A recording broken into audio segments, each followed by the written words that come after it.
Hi all, இது part 2 of Kolkata video.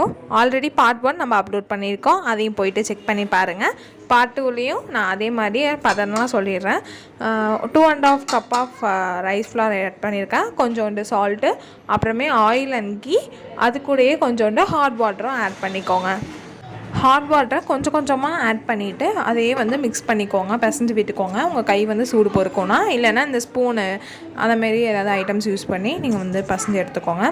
நான் கொஞ்சம் கொஞ்சமாக தண்ணி ஊற்றி நல்லா சாஃப்டாக பிசைஞ்சு அதை 3 பார்ட்டிஷன்ஸாக பிரித்து எடுத்துட்டேன். ஃபஸ்ட்டு பார்ட்டை நம்ம ஆல்ரெடி அப்லோட் பண்ணியிருக்கோம், அதையும் நீங்கள் என் சேனலில் செக் அவுட் பண்ணி பாருங்கள். அதுக்கு பேர் பிடி கொழுக்கட்டை.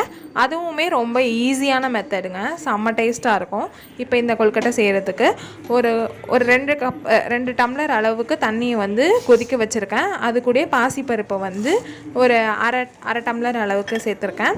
அது நல்லா கொதிக்கட்டும். கையில் ஆயில் அப்ளை பண்ணிவிட்டு குட்டி குட்டி பால்ஸாக அந்தமாரி ரவுண்ட் பண்ணிங்கன்னா அழகாக வந்துடும். அவ்வளோதான். இதை ஸ்டீம் பண்ணி எடுத்து வச்சுருக்கேன் இல்லையா. இப்போ நம்ம அதுக்கான மசாலா ரெடி பண்ண ஆரம்பிச்சிடலாம்.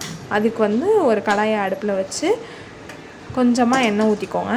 எண்ணெய் ஊற்றிட்டு கடுகு, அப்புறமே பட்டை மிளகா, அதான் வர மிளகா சொல்லுவோம்ல, அது, கருவேப்பிலை, அப்புறமே நம்ம வேக வச்சுருந்த பருப்பு, அதையும் ஆட் பண்ணிவிட்டு நல்லா வதக்கி விட்டுருங்க. இப்போ இந்த ஸ்டேஜில் கொஞ்சமாக பெருங்காயத்தூள் ஆட் பண்ணிக்கோங்க. அது கூடயே மஞ்சத்தூளும் லைட்டாக ஆட் பண்ணிக்கோங்க கலருக்காக.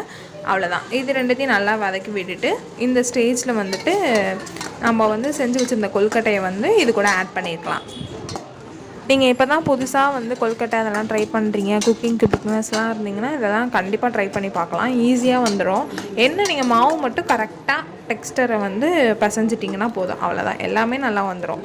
இப்போ அந்த கொழுக்கட்டையை ஆட் பண்ணியாச்சு. ஆட் பண்ணிட்டு ஒரு 2-3 வாட்டி மிக்ஸ் பண்ணிக்கோங்க. லைட்டாக துருவின தேங்காய் இருக்கும் இல்லையா, அதையும் ஆட் பண்ணிக்கிட்டிங்கன்னா ஃப்ளேவர் நல்லாயிருக்கும்.